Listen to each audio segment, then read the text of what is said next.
عمرك شُفت حد مُبتلى بمرض أو فقر أو أي ابتلاء وسألت نفسك يا ترى أنا ممكن أكون مكانه؟ سيدنا محمد عليه الصلاة والسلام علّمنا ذِكر بسيط جدًا لو قُلته بإخلاص يكون سبب إن البلاء ده لا يصيبك أبدًا بإذن الله. بيقول: "من رأى مبتلًا ثم قال الحمد لله الذي عافاني مما ابتلاك به وفضّلني على كثير ممن خلق تفضيلًا لم يصبه ذلك البلاء أبدًا." الذكر ده فيه 3 معاني عظيمة. أول معنى شكر نعمة العافية، أنت بتعترف إن اللي عندك نعمة من ربنا سبحانه وتعالى مش شطارة منك. المعنى التاني رحمة مش شماتة، الذكر ده بيتقال من غير ما المبتلي يسمعك عشان ما تجرحش مشاعره. تالت معنى حماية بإذن الله، سيدنا محمد عليه الصلاة والسلام بيبشر إن الذكر ده يسبب الوقاية من نفس البلاء. إمتى تقول الذكر ده؟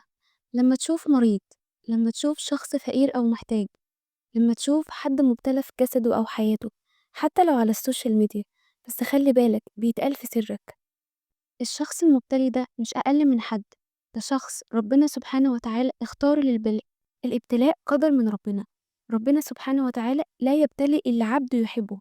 سيدنا محمد عليه الصلاة والسلام بيقول: إن عظم الجزاء مع عظم البلاء، وإن الله تعالى إذا أحب قوما ابتلاهم، فمن رضي فله الرضا ومن سخط فله السخط. ويمكن المبتلى عند ربنا أكرم من ناس كتير معافين. كلنا ممكن نكون في موضوع الابتلاء أو العافية، واللي بينا وبين المكانين رحمة ربنا. يمكن انت معافى النهاردة، بس العافية نعمة مش وعد دائم. لما تشوف حد عنده ابتلاء احمد ربنا في سرك وادعيله من قلبك، لأن اللي بين العافية والبلاء نفس واحد ورحمة ربنا. وبعد ما تحمد ربنا على العافية ما تنساش تطلبها، لأن سيدنا محمد عليه الصلاة والسلام كان بيكتر من الدعاء بيها.